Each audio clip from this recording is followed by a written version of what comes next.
شہزادہ سلیم اپنا پہلا سبق یاد کر کے اس کو ہو بہو دہرا نہ دے۔ اکبر نے جیسے ہی یہ سنا فوراً اپنے بیٹے سلیم کا پڑھنا لکھنا سب کچھ بند کروا دیا اور اس چیز پر نظر رکھنے لگا۔ لیکن پھر بھی اچانک سے ایک دن ہوا یہ کہ سلیم نے کچھ سنا اور اس کو ہو بہو ویسے ہی دہرا دیا۔ نتیجہ یہ ہوا کہ اگلے ہی دن شیخ سلیم چشتی کی طبیعت دھیرے دھیرے خراب ہونا شروع ہوئی اور کچھ دنوں کے بعد ہی شیخ سلیم چشتی اس دنیا سے رخصت ہو گئے۔ لیکن شیخ سلیم چشتی کی وفات کے بعد بھی بادشاہ اکبر نے چشتی سلسلے کا جو مین سینٹر تھا یعنی ہیڈ کوارٹر تھا، مطلب کہ اجمیر شریف، وہاں پر جانا جاری رکھا تھا۔ نہ صرف جانا جاری رکھا بلکہ وہاں پر اکبر کی طرف سے بہت سارے تحفے وغیرہ بھی دیے جاتے تھے۔ اب اگر خواجہ معین الدین چشتی رحمۃ اللہ علیہ کی زندگی پر نظر ڈالیں کہ جن کی اجمیر شریف میں درگاہ ہے، مطلب کہ قبر مبارک ہے، تو کتابوں سے پتہ چلتا ہے کہ خواجہ معین الدین چشتی اجمیری رحمۃ اللہ علیہ کی پیدائش 1141 عیسوی کے آس پاس میں ایران کے شہر سیستان میں ہوئی تھی۔ بہت کم عمر میں ہی ماں باپ کے چلے جانے کے بعد یہ صوفی ازم سے انسپائر ہو چکے تھے اور بعد میں انہوں نے بخارا شریف کا سفر کیا، جو اس وقت میں کافی مشہور سینٹر ہوا کرتا تھا۔ آج کے دور کے حساب سے دیکھیں تو ازبکستان دیش کے اندر یہ ہوا کرتا ہے۔ یہاں پر جا کر ان کی ملاقات چشتی سلسلے کے ہی ایک بڑے صوفی بزرگ یعنی کہ حضرت خواجہ عثمان ہارونی رحمۃ اللہ علیہ سے ہوئی تھی، جو آگے چل کر ان کے سب سے بڑے استاد مطلب ٹیچر ثابت ہوئے۔ ان دونوں نے مل کر ساتھ میں مکہ اور مدینہ کا سفر بھی طے کیا تھا، اور ایسے ہی سفر کے دوران ایک دن خواب میں حضرت خواجہ معین الدین چشتی رحمۃ اللہ علیہ کو امام الانبیاء جناب محمد الرسول اللہ صلی اللہ علیہ وسلم کا دیدار ہوا اور ان کی طرف سے ہی ان کو ہندوستان کے دہلی جانے کا حکم دیا گیا، اور یہاں سے ہی پھر حضرت خواجہ معین الدین چشتی کا ہندوستان کا سفر شروع ہوا۔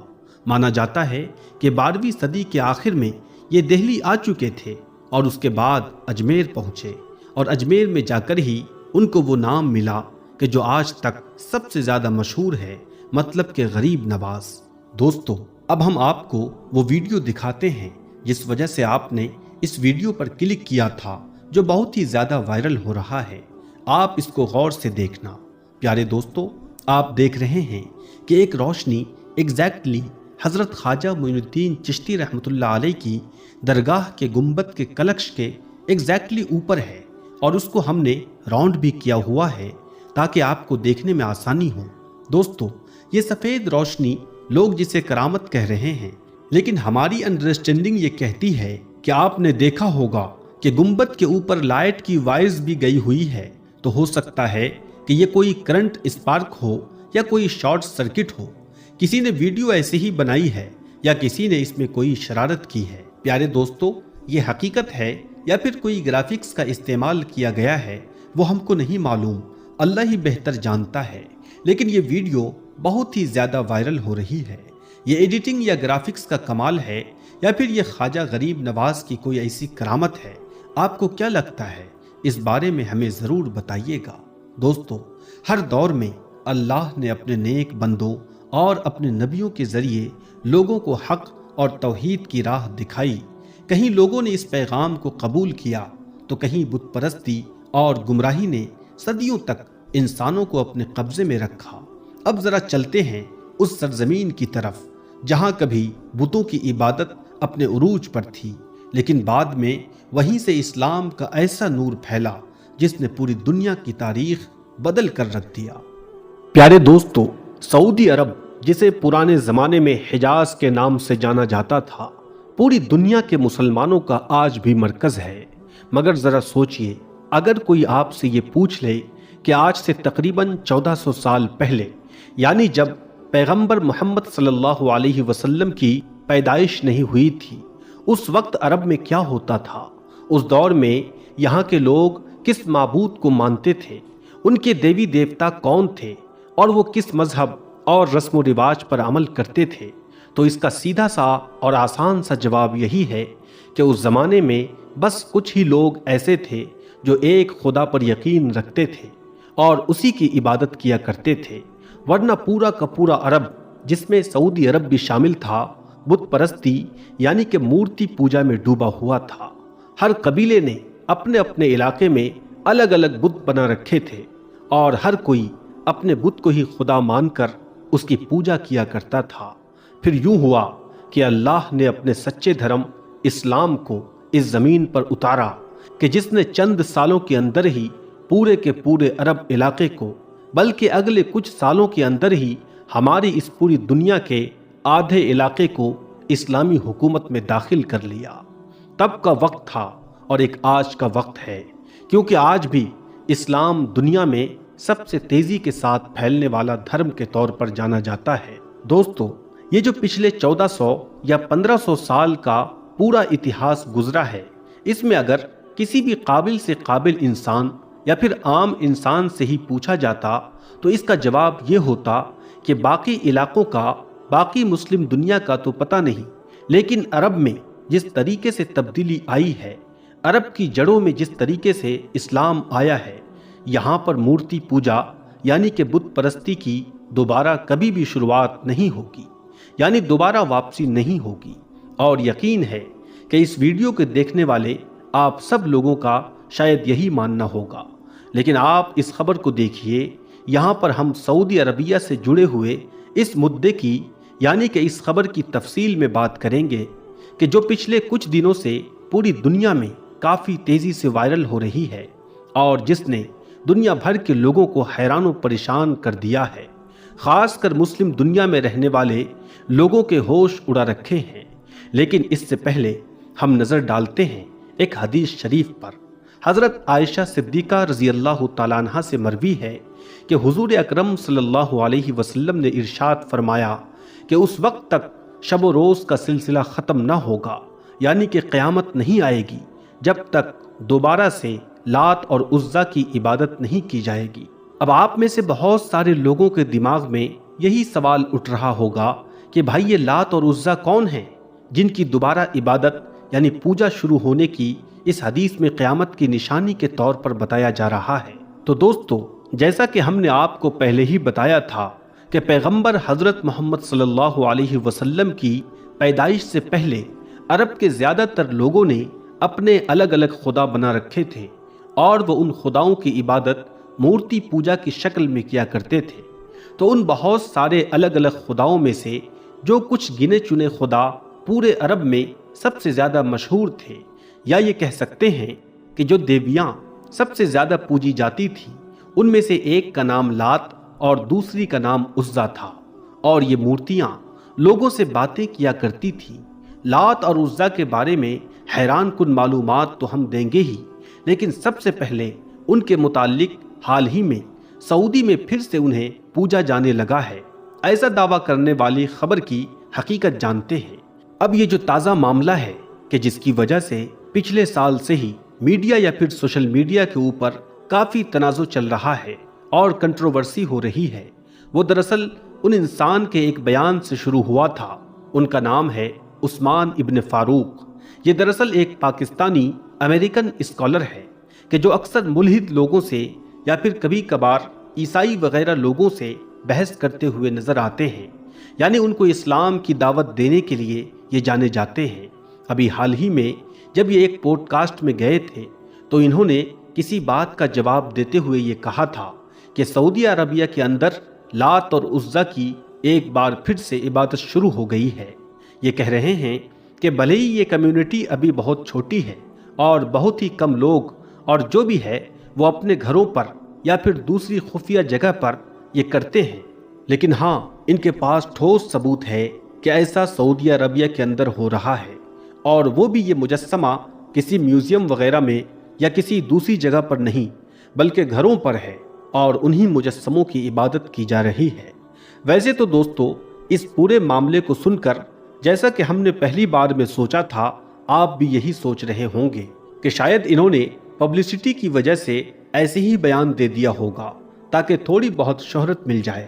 لیکن دوستو، جب آپ لوگ اس معاملے کی گہرائی میں جائیں گے، گوگل وغیرہ پر سرچ کرنا شروع کریں گے، تو آپ کو پتہ چلے گا کہ یہ کوئی نئی اور عجیب بات نہیں ہے، بلکہ پچھلے کچھ سالوں سے لگاتار یہ دیکھا گیا ہے کہ سعودی عربیہ کے اندر ایک خاص طبقہ اس چیز کو سوشل میڈیا پر باقاعدہ پروموٹ کر رہا ہے اور اس طریقے کی کیمپین چلایا جا رہا ہے کہ یہ جو لات اور عزا منات وغیرہ ہیں، یہ جو بت ہیں، یہ ہماری تاریخ کا حصہ ہیں۔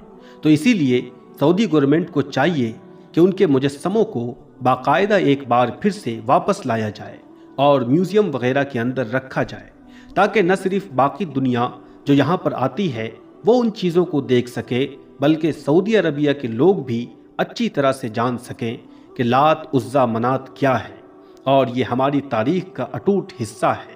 اور شاید یہی وجہ ہے کہ جب ایک امریکن اسکالر پوڈ کاسٹ میں اس طریقے کی بات کرتا ہے تو باقی دنیا کے مسلمانوں نے اس بات کو لائٹلی نہیں لیا، بلکہ بہت زیادہ سیریسلی لیا، کیونکہ پچھلے کچھ سالوں سے سعودی عربیہ میں سوشل میڈیا کے اوپر لات اور عزا کا جو کیمپین ہے وہ کہیں نہ کہیں نظر تو ضرور آیا ہے۔ عرب قوم حضرت اسماعیل علیہ السلام کی نسل سے تعلق رکھتی ہے۔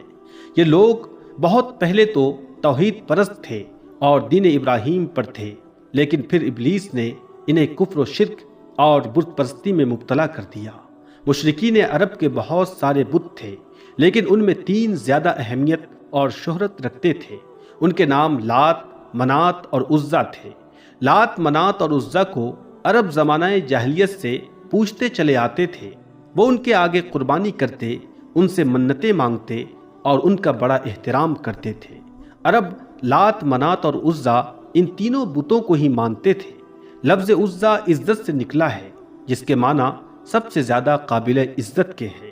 مشہور عرب قبائلی بنو قریش، بنو سلیم، بنو غطفان، بنو ثقیف، بنو کنانہ، اوس اور خزرج عزا دیوی کی پوجا کیا کرتے تھے۔ مورخین نے لکھا ہے کہ لات، منات اور عزا تینوں بہنیں ہیں، جبکہ کچھ نے لکھا ہے کہ لات اور منات بہنیں ہیں، جبکہ عزا ان دونوں کی ماں ہے۔ مشرکین کے عقائد کے مطابق لات امن و خوشحالی، رحم اور انتقام کی دیوی تھی، جبکہ مسافر اپنا سفر شروع کرنے سے پہلے لات سے اچھے موسم اور حفاظت کے لیے دعا کیا کرتے تھے۔ لات کے تمام بتوں میں دیکھا گیا ہے کہ اس کے ایک ہاتھ میں کھجور کی شاخ ہوتی تھی اور وہ ایک شیر پر سوار رہتی تھی، جسے عرب اسد الاعاد کہتے تھے۔ منات کو قسمت، دولت، عزت اور موت کی دیوی مانا جاتا تھا اور قریش اس کو بہت زیادہ اہمیت دیتے تھے۔ قریش خانہ کعبہ کے گرد طواف کے دوران ان بتوں کا نام لگا کر نعرہ لگایا کرتے تھے۔ دراصل لات، منات اور عزا کے 3 بت خانہ کعبہ میں بھی رکھے ہوئے تھے، لیکن یہ صرف علامتی بت تھے۔ اصل بت جن کے مندر بنے ہوئے تھے وہ ذات عرق کے علاقے میں تھے، جہاں عرب کے دور دراز کے علاقوں کے لوگ آ کر ان کی پوجا کیا کرتے تھے اور چڑھاوے چڑھاتے تھے۔ ان بتوں کے سامنے قربانی گاہیں بھی تھی جہاں جانوروں کو ذبح کیا جاتا تھا۔ عرب یہ مانتے تھے کہ یہ دیویاں نعوذ باللہ اللہ کی بیٹیاں ہیں، استغفر اللہ۔ عربوں کے نزدیک عزا عزت، حفاظت، نسل میں برکت، حسن، جذبات اور محبت کی دیوی تھی۔ دراصل ان بتوں کے ساتھ 3 شیطانی چڑیلیں تھیں۔ یہ شیطانی عورتیں تھیں، یعنی مادہ شیطان یعنی جنی۔ ان بتوں کی دیکھ بھال اور لوگوں کو ان کی حفاظت کے طریقے سکھانے کے لیے مندروں میں پجاری ہوتے تھے، جو لوگوں کو گمراہ کرتے اور اس کے عوض بتوں پر چڑھاوے کی چیزوں کو خود سمیٹ لیتے تھے۔ عزا کا یہ بت خراج نامی ایک بستی میں تھا۔ یہ ایک شاندار مندر تھا۔ مندر کے سامنے تھوڑے فاصلے پر چھاؤں کے 3 درخت تھے۔ عربی زبان میں ان درختوں کو اصل کہتے ہیں۔ یہ ایک صحرائی درخت ہوتا ہے جو اجاڑ اور بنجر صحرا میں پیدا ہوتا ہے۔ جھاؤں کے اس درخت پر عزا کا بسیرا تھا۔ اس بارے میں کسی کو بھی علم نہیں تھا کہ عزا کے جس بت کی پوجا کی جاتی ہے وہ شیطانی طاقت ہے جو اس درخت پر رہتی ہے۔ جب بھی لوگ اس کے مندر چڑھاوے کے لیے آتے تو وہ چڑیل اس بت کے اندر سما جاتی اور شیطانی غیب سے لوگوں کے مسائل بھی حل کر دیا کرتی تھی۔ اس طرح اس کا آقا ابلیس اس کے اس کام سے خوش تھا۔ جب اللہ کے آخری نبی حضرت محمد صلی اللہ علیہ وسلم کو مبعوث فرمایا گیا، آپ نے اللہ کی مدد سے فتح مکہ کیا تو کچھ دنوں کے بعد بتوں کی شامت آ گئی۔ خانہ کعبہ میں رکھے ہوئے بت توڑے جانے لگے اور سچے رب کا نور چمکنے لگا۔ خانہ کعبہ سے بتوں کو ہٹانے کے بعد مختلف دیہاتوں اور بستیوں میں بنے ہوئے مندروں کی باری آئی۔ جب مکہ کے تمام بت توڑے جا چکے تو 25 رمضان کو نبی پاک صلی اللہ علیہ وسلم نے حضرت خالد ابن ولید کو بلایا۔ انسانی تاریخ کا سب سے قابل ترین کمانڈر حضرت خالد ابن ولید کو عزا کی تباہی کا مشن سونپا گیا۔ آپ صلی اللہ علیہ وسلم نے خالد ابن ولید کو حکم دیا کہ عزا کے مندر کے قریب 3 جھاؤں کے درختوں میں سے ایک کو جا کر کاٹ دے۔ لہٰذا آپ نے حکم کی تعمیل کرتے ہوئے خراج بستی میں پہنچ گئے۔ حضرت خالد ابن ولید تیسرے درخت کے قریب اسے کاٹنے کی نیت سے پہنچے تو اچانک عزا نامی چڑیل آپ کے سامنے ظاہر ہو گئی۔ وہ ایک خوفناک شکل والی برہنہ عورت تھی۔ وہ شعلے برساتی آنکھوں سے حضرت خالد کو گھورنے لگی۔ اچانک مندر کا پجاری بلند آواز سے پکارا، اے عزا، خالد کو قتل کر دے۔ اگر تو نے خالد کو قتل نہ کیا تو آج سے تو ذلیل و رسوا ہو جائے گی۔ عزا حضرت خالد کی طرف بڑھی۔ آپ نے تلوار نکالی، اللہ کا نام لے کر عزا پر حملہ کر دیا۔ پہلے ہی وار میں عزا کا سر تن سے جدا ہو گیا۔ اس نے زمین پر گرتے ہی اس کا جسم جلنے لگا۔ تھوڑی دیر کے بعد آپ کے سامنے کوئلے کا ڈھیر موجود تھا۔ حضرت خالد ابن ولید نے عزا کو قتل کرنے کے بعد اس کے بت کو بھی ٹکڑے ٹکڑے کر دیا۔ پھر اس کے بعد مندر کے پجاری کو بھی قتل کر کے واپس روانہ ہوئے۔ آپ نے واپس آ کر سارا واقعہ نبی پاک صلی اللہ علیہ وسلم کو سنایا۔ اس پر آپ صلی اللہ علیہ وسلم نے فرمایا، یہ عزا تھی، اب یہ ہمیشہ کے لیے ختم ہو گئی۔ اس طرح صدیوں تک پوجی جانے والی یہ شیطانی طاقت کا خاتمہ نبی کریم صلی اللہ علیہ وسلم کے حکم سے سیف اللہ یعنی خالد ابن ولید کے ہاتھوں سے ہوا۔ فی الحال بس اتنا سمجھیے کہ اس کے بعد نہ صرف لات اور عزا جیسے بڑے بڑے بت خانوں کو ختم کیا گیا، بلکہ خانہ کعبہ کے اندر بھی جو 360 کے قریب الگ الگ طرح کے بت موجود تھے ان کو بھی ختم کر دیا گیا۔ اور تب سے لے کر آج تک لگاتار سعودی عربیہ کے علاقوں نے بہت کچھ بدلتے ہوئے دیکھا ہے۔ الگ الگ سلطنتیں قائم ہوئی، الگ الگ بادشاہ سلطنت کی گدی پر بیٹھے، مگر پھر بھی یہ لات اور عزا جیسے ان کے پرانے تاریخی بتوں کا یہاں پر واپس آنا تو دور، بلکہ نہ تو ان کا کوئی نام لینے والا موجود تھا اور نہ ہی کتابوں میں ان کا کوئی خاص ذکر نظر آتا تھا۔ لیکن جیسا کہ ہم جانتے ہیں کہ اب یہ 2026 ہے اور سعودی عربیہ میں پچھلے 8 یا 10 سالوں کے اندر اتنی تیزی کے ساتھ تبدیلی ہوتی ہوئی دکھی ہے اور ابھی بھی بدل رہا ہے کہ جتنی تیزی کے ساتھ پہلے کبھی صدیوں میں بھی نہیں ہوا ہوگا۔ اور جیسا کہ ہم جانتے ہیں کہ آلریڈی سعودی حکومت اس طرح کے بہت سارے میوزیم بنا رہی ہے اور اپنی پرانی سے پرانی چیزوں کو ڈھونڈ کر وہاں پر لے کر بھی آ رہی ہے۔ اسی لیے یہاں کوئی زیادہ حیرانی کی بات بھی نہیں ہوگی کہ اگر ہم فیوچر میں دیکھیں کہ سعودی حکومت کی طرف سے وہاں کے کسی نئے یا پرانے میوزیم میں اس طرح کے مجسمے لا کر رکھے جائیں، کیونکہ اس سے پہلے بھی سعودی عربیہ کی حکومت اس طرح کے کئی سارے قدم اٹھا چکی ہے کہ جس پر اس کو پتا تھا کہ پوری دنیا کے مسلمانوں کی طرف سے اس کو خوب مخالفت کا سامنا کرنا ہوگا۔ مثال کے طور پر سعودی عربیہ میں وہ ایک مشہور علاقہ ہے جس کو مدائن صالح یا العلا کے نام سے بھی جانا جاتا ہے، جہاں پر حضرت محمد صلی اللہ علیہ وسلم نے لوگوں کو جانے سے منع فرمایا تھا، کیونکہ اس جگہ پر تاریخی طور پر کسی دور میں خدا کا عذاب نازل ہوا تھا۔ تو اس جگہ کو سعودی حکومت نے نہ صرف ایک ٹورسٹ ڈیسٹینیشن میں بدلا، بلکہ وہاں پر تو آج کے دور میں رات کے اندھیرے میں بھی خوب پارٹیز وغیرہ کا بھی انتظام کیا جاتا ہے۔ پیارے دوستو، ابھی کچھ ہی عرصہ پہلے کی بات ہے جب سعودی عرب میں موویز اور سینما پر لگایا گیا اپنا 40 سال پرانا بین بھی ختم کر دیا اور اپنا پہلا کمرشل سینما ہال یعنی تھیٹر اوپن کر دیا، جس پر دنیا جہان سے کئی طرح کے لوگوں نے اس پر چرچا کرنی شروع کی۔ ہزاروں مسلمانوں نے سعودی عرب کے اس قدم پر مایوسی کا اظہار کیا، اور وہیں پر کئی لوگ ایسے بھی تھے جنہوں نے سعودی گورنمنٹ کی اس ضد کو اپریشیٹ کیا اور اس بات پر خوشی منائی کہ سعودی عرب بھی اب نئی دنیا کے ساتھ قدم سے قدم ملا کر چلنے کی تیاری کر رہا ہے۔ لیکن ابھی اس بات کو پوری طرح ایکسیپٹ بھی نہیں کیا گیا تھا کہ خبر آئی کہ پچھلے دنوں سعودی عرب میں پہلا الکوہل اسٹور یعنی شراب کی دکان کھول دی گئی ہے، یعنی اب شراب کی کھلے عام خریداری ہونے لگے گی۔